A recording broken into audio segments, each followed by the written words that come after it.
use of rhetoric and beta in the 8. That comprises one of the questions on your final in your paper.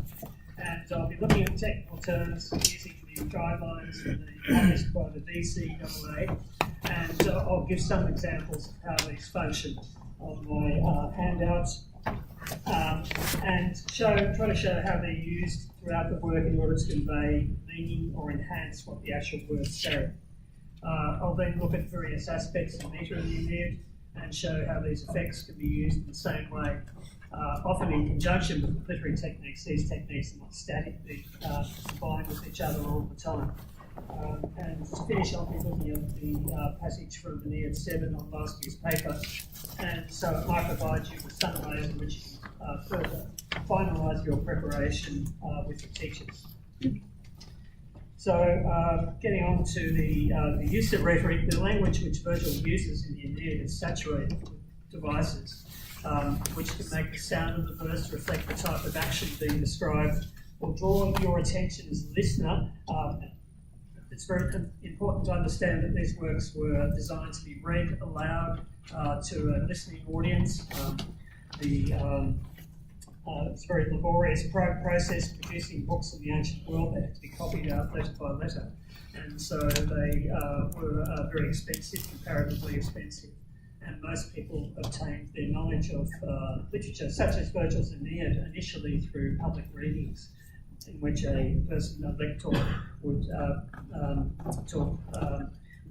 read out the words, and they would be trained in all the various techniques of public speaking, including gesturing, as well as the way to pronounce particular words. And it's important also to note that because of this, that ancient poetry is very much a verbal medium. And so all of these techniques are designed in order to make your listening to the poem much more comprehensible and to draw attention, as I said, to particular words and phrases. The words that we use to describe them are sometimes a bit daunting, terms like hyperbole and metonymy, but in fact they actually just very simple words in Greek. Hyperbole is throwing over, and it's used for exaggerated language, whereas metonymy is just beyond the name, and so it's extending a word's meaning beyond its particular name. That's just an image to show you from a famous illustrated manuscript of Virgil, which is now in the Vatican Library. I'm sorry about the poor quality of the image, but they don't put up high resolution ones on their website. But it's quite appropriate, I suppose, for one of the passages that we're doing where Aeneas has the vision from the river Tiber that he will see a sow with 30 piglets, and that will prophesy that Ascanius will found the city of Alba Longa in 30 years, a white Alba. Okay, now,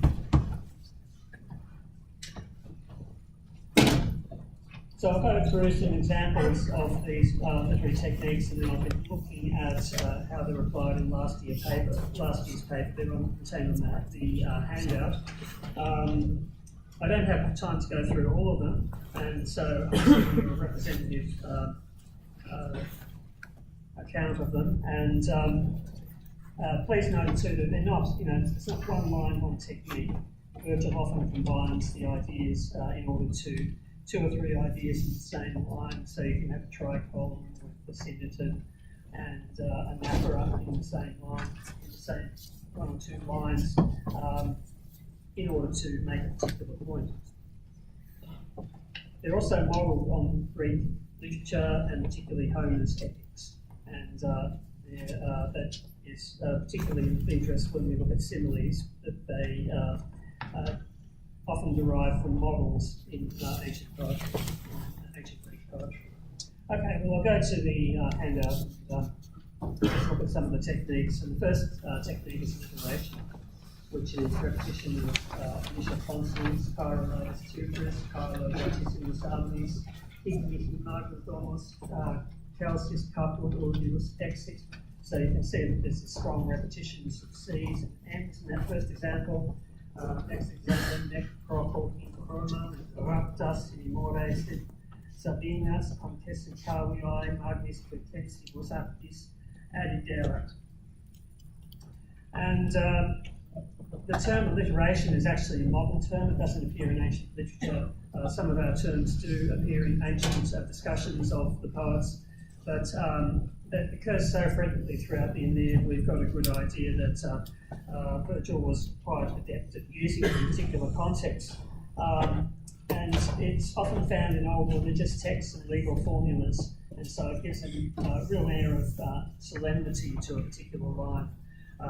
Some critics claim that it's a link between particular sounds and words, such as the S sound, which you might see used when we've got snakes appearing. This is conjectural, but they can certainly, the way in which sounds are repeated in lines can break up words. So, for instance, the letter C in the K sound gives a very static quality to a line and marks off words as individual units. So that's alliteration, a very common technique that you should be aware of. And also alliteration is also used, it's got a very important use to join together words and concepts. So there might be 2 or 3 words in the line in which Virgil will begin with the same letter in order to draw your attention to the way they're related to each other. Now, anaphora is repetition of words. It's also quite characteristic of prayers, and it will emphasise particular words. In the example I've given you from the hymn, which we have here, Librae ingens inventus obilibus sus, triginta capitum fetus inix jacebet alma solo recumans, albi coca ubera nati. Now note that the repetition of that alba, the white, in different forms. One we have feminine singular, and the other one is masculine plural, albi. And also note that there's a line break there, that the caesura in the middle of the line, the cup in the middle of the line, occurs just after recumbens. So the first half of the line starts with alba, and the second half starts with albi. So Virgil's very carefully matched up those 2 particular examples. Antithesis is a contrast of opposites, and it can be used for both ideas and also in terms of words and phrases. Here I've given you 2 ideas from the Shield scene. We have a depiction of Catiline. Te Catalinem minarchi pendentem scopoloquiatumque ordo trementem. So shuddering at the faces of the Furies. And this is contrasted, the punishment of Catiline is contrasted with the blessed in the underworld, Secretos quae pios, istantem jure catonem. And it's interesting too, I was looking at this earlier today and thinking about the way in which these 2 figures, Catiline and Cato, they were both from the same period, but they represented quite extreme differences in the Roman world, but in the Republican state. Catiline tried to overthrow the Republican state, and he was demonized forever after that. And so he's depicted here as in the equivalent of Hades being punished forever for his audacious deed. Whereas Cato was a ambivalent figure. He was certainly opposed to the new regime which came in with, first of all, Julius Caesar, and later on Augustus. Octavian was his successor when Virgil was writing. And so Cato was a staunch Republican. He was completely opposed to the rule of the Caesars and the family. But on the other hand, he was always praised for his moral qualities. He committed suicide in a place called Utica in northern Africa in 46 BC.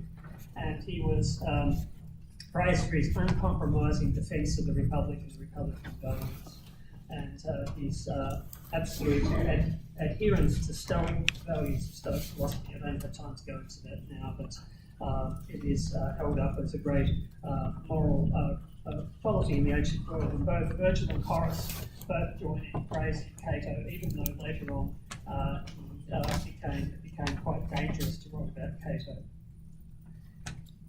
Okay, so that's antithesis. Assonance is the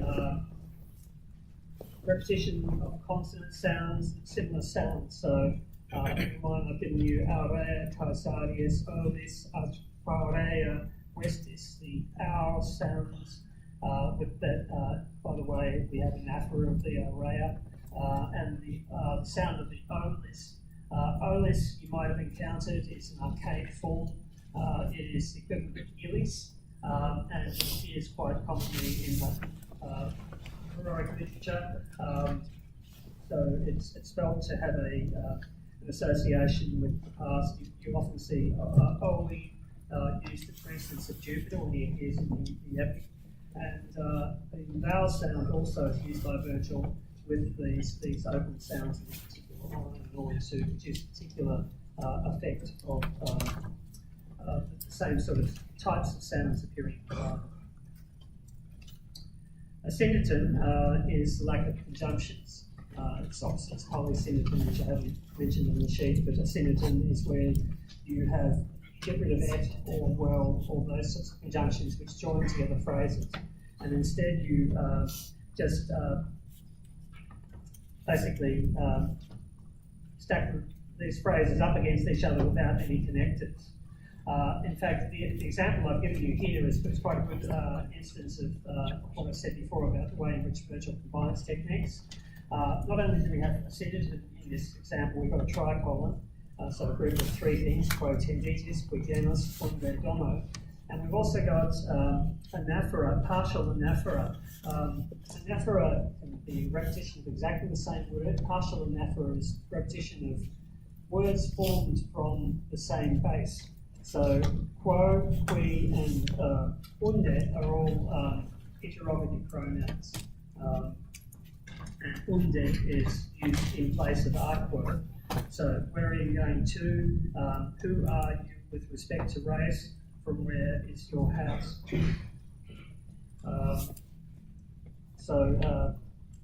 As I said, these techniques are all used in combination in particular contexts.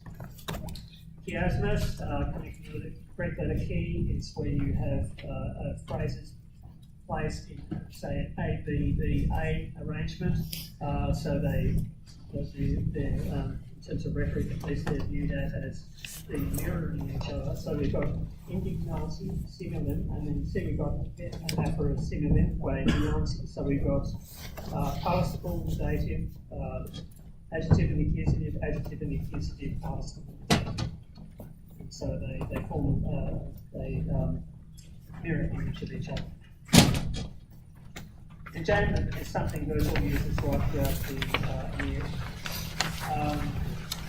The hexameter line tends to end with a sensitive. Did anyone see a bottle of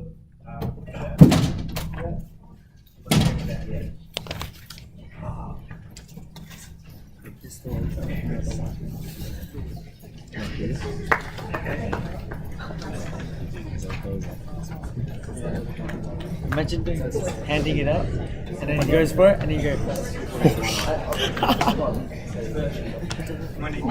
Yeah, little stick. Oh.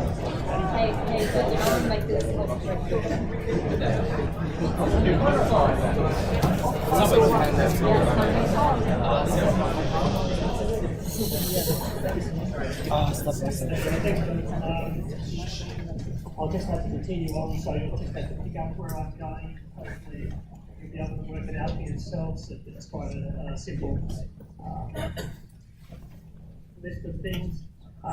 So in Genesis is where Virgil breaks the rule which he had that the general tendency in hexameter poetry to in a sense unit at the end of the line, and in fact carries it over into a numeral. And by putting a proper name like Aeneas, the example I've given you there at the start of the line, it puts real emphasis on that one particular word, which erased the sense unit to end, and then it carries over onto the next line. And so rhythmically, it becomes a very powerful device in terms of the hexameter poetry. mitotes. So it's it's negativing something in order to make a positive out of it. So how the Keratokano, I prophesy things which are not uncertain. So if they're not uncertain, they're very certain. And autonomy, I mentioned before, it's beyond the name. So for instance, a ratis is a raft in Latin, but it can be applied for ships. So ut calsas videre rates, when they saw the lofty ships. There's another term, synodoke, which is where you've got a part used for a hull, so that's slightly different. So a carina is a keel of a ship, and call the whole ship a carina, that's synodoke rather than autonomy, but they're very close ideas. Another example I've given you there, totunque instructe mate videre spurve located. You would have seen locate, sorry, a Greek peninsula, bustling with Mars, Marte, drawn up all over, totunque instructe. And with that example, Mars there is being used by autonomy for the idea of war. So I've given you battle lines instead of Mars. And very frequently the names of gods are used in this context. We'll see an exception to that in the master's paper. Okay, similes, I mentioned before, similes are ways of describing particular actions, ideas, with often natural images. Virgil's very good at using images from nature in order to express ideas which will be relevant to a battlefield. So, Loripexaro Regentem, he made a rigid battle breastplate from bronze, blood red, massive, just like when a cloud in the heavens glows inside from the rays of the sun and shines from afar. And again, the second example from the shield, again, where he's talking about the islands of the ships. You would think that the Cyclades plucked up from the sea were sailing, or that lofty mountains were clashing with mountains with such great force did the heroes attack the turreted ships. And so Virgil uses something from nature, even though it's an impossibility. The islands up in the middle are sailing around. So he uses it in order to produce this catastrophe that battle vacuum. Synthesis is basically jumbled up into one word order, and sometimes it will reflect what's happening in the text.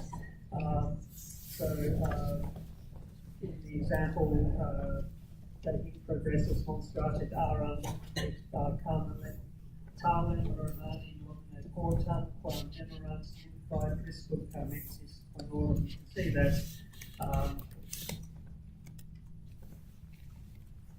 unify and carmensis are in agreement with priscum and honorum are in agreement with each other, and so that they're both sort of jumbled up. And finally, one very common technique is tricolon, and that is a group of three phrases. There are different types of tricolon. There's ascending tricolon, where each element is a bit longer than the other, and there's ascending tricolon, where each element is a bit shorter than the other. But so there are all these technical names for them, but you will see that used again and again. I pointed out with those three questions that are given to Aeneas by Pallas when he first lands. That's tricolon. And another one here is omnis eo terrore futus indi omnis arabs omnes retabant terga sabai. So with that terror, every Egyptian and Indians, every Arab, every Sabaean turned his back. It's just that repetition of the omnis, omnis, and omnes, which forms the tricolon there, even though we've got actually a concept of this. Okay, well, there's some of the techniques you'll encounter. And I'll just talk a little bit about enter and then finish with a few comments about last week's paper.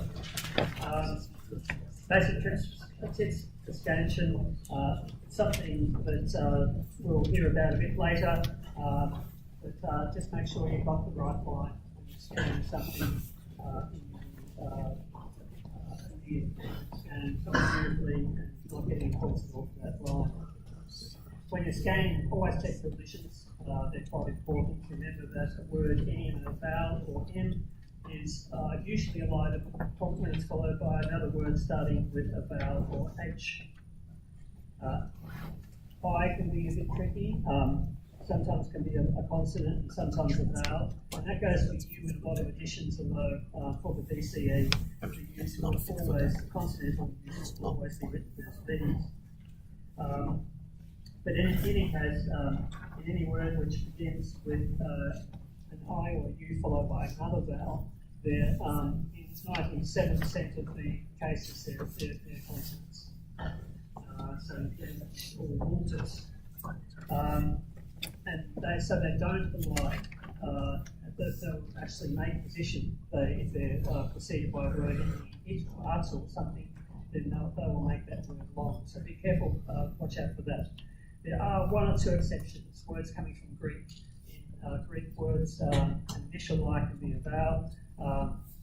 In line 710, the word iapuge is 4 syllables.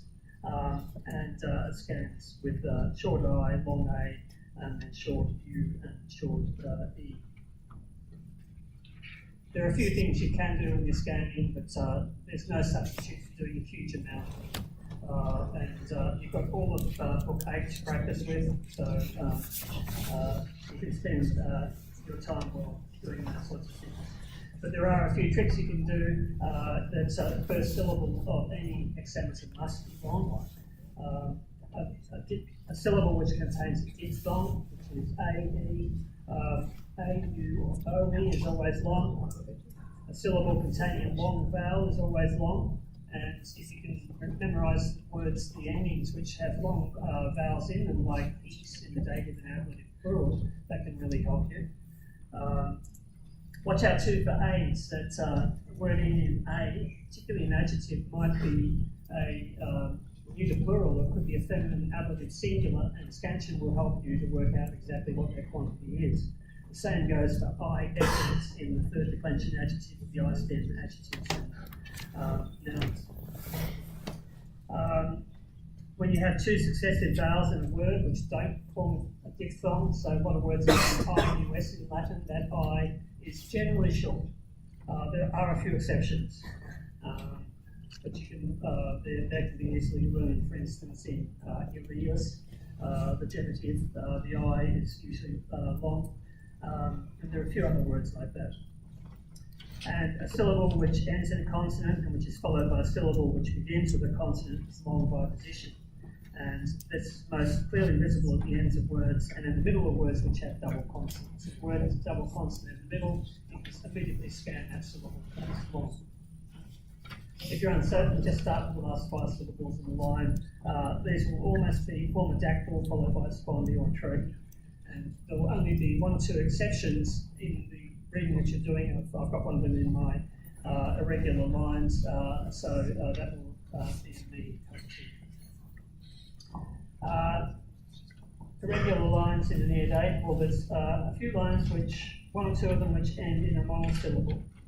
I won't go into the reasons for this, but it's very rare to have a single syllable word at the end of the line. What it does is it puts a huge stress on that particular word. In the example I've given, both examples, literaeus ingens in winter, so illi, sus. Sus, a sow, female pig, is a monosyllable, so it's really powerful at the end of that particular line. In the next example too, cum patribus, populoque, venatibus, et magnis dis. The dis, again, gods, is another monosyllable at the end of the line, and that is very typical of Virgil to have a word like that he wants to emphasize either an animal name or something to do with gods. you'll find them here and there throughout the year. That line is also interesting in that it has a fifth foot spond. There is only a small number of fifth foot spondies in the year. It is a technique which comes from Greek poetry, but they're nearly always dactyls, but it's probably easiest at this stage to just learn the lines off by heart of the fifth foot spondies. But on your scan, you'll be able to find that it's ed, marg, mis, these, so it's any findings for two spondies. Okay, well, and then we have the use of dactyls and spondies and caesura. Dactyls are used in order to give a rapid filling to a line, and spondies in order to give a very solemn, heavy filling to a line. I'll probably have to skate over the ones that I've given you, but in any case, you can see that there's a very high percentage of spondies in these opening lines: forte, ie, sol, lem, yellow, red, dust and autumn, Amfitrion, die, Magnum, Ulysses, Ferreira, Sport, in book, Opala, Spoon, Filius, Una. That third line is all spondies apart from the fifth foot dactyl. Unknown as human, primi pauper, que senatus, pluridabunt, tepiquisque bruor, and he breaks into dactyls in that last line. And if you look at the action that's happening, you've got scene of sacrifice, and warm blood is pouring out of these poor animals which have been sacrificed. And maybe that's got some link with these use of dactyls. Okay, I'll quickly go through the last piece of paper and I'll up the departure. We were given a passage last year in year 7, and I've given you a translation at the end of the section, so I won't go into the meaning of particular words. Given line numbers, and those line numbers will be the ones that are relevant to the questions that you're asked. So comment on the effect of Virgil's choice of words in lines 1 to 3. In this particular example, it says Turnus ades, Turnus is present and in the middle of the charge of murder, and he also picks up terror with fire. And then we break immediately into a number of accusative infinitive statements without a verb of speaking. So we've got the suppression of the verb of speaking. You could say, I suppose, he almost has the value here of fiery words. So we do have a sphinterton, that's lack of conjunction. We've got a tricolon with vocari, admisceri, and pelli, and see that they're all passive infinitives. And finally, we've got alliteration in these phrases: crimini caedis, teroeron, toicverus. And so it's quite a powerful passage, and it's meant to be a powerful passage because this is where Turnus, who's been infected by Alecto, stirs up the Rutuli, the native Latins, in order to fight against the Trojans who've just arrived. What technique is neque lewe in line 5, an example, so you pick it out. It's an example of litotes. So litotes, I mentioned before, understatement, often ironic, expresses a positive idea through the negative of its opposite. Nor is she white, and is a very serious person. Or the name, sorry, of her is very serious. This was what I was pointing out before, is Martin, an example of metonymy, explaining why or why not. So if we locate it's in line 6, and just look at the translation, it is, they weary the ears of Mars. What they're doing is they're going to the temple of Mars and they're praying to him and saying, please give me my wife back, she's gone out in the forest, and I'm not sure where she's at, and so on. So this is Mars as an individual. It's not Mars, as I pointed out before, Mars as the embodiment of God. And so, in fact, this is not an example of metonymy. It's referring to the god Mars, so all the Italians are praying so much to him that he becomes exhausted. Of what technique are lines 10 to 14 an example, and how does Virgil's choice of words help achieve the effect of his technique? So we look at those techniques, and it's a simile. They stand around the halls of Tina's jostling, while he stands firm, just as an immovable cliff withstands the ocean. And words like "well" are giveaways that you've got a simile coming on. He's using a number of devices here. I won't go into depth, but he uses partial anaphora, which suggests endlessly repeated patterns. The sea, he's describing the sea crashing up against cliffs, and then you get constant variations of the same idea. So you've got Pelagi rupees, and in the previous line you had Pelago rupees. So you've got different case forms in different positions in the line, and so it's producing the idea of things are endlessly recycled in different forms. You have rhythmical devices, spondaic and dactylic rhythms to mimic the action of water. If in the line 12, quae se multis cum la transibus undis.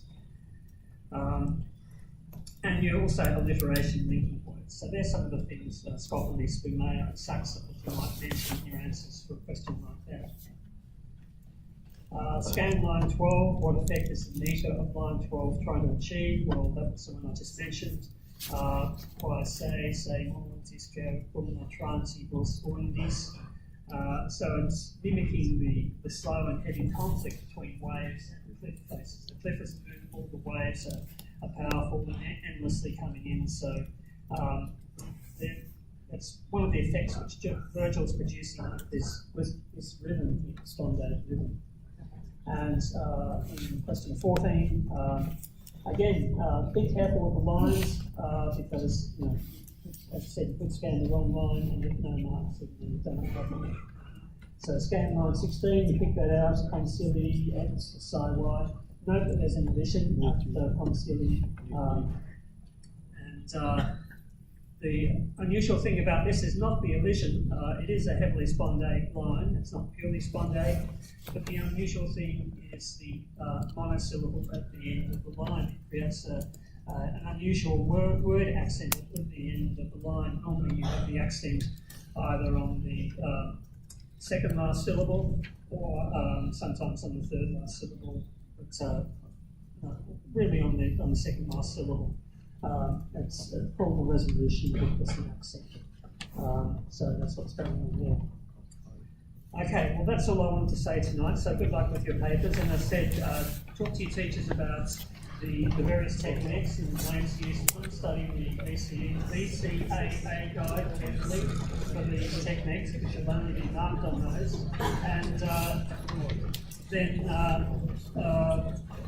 be careful when you're answering the paper, make sure you get the right lines, and you should get good marks in those sections if you do all those things diligently. Thanks.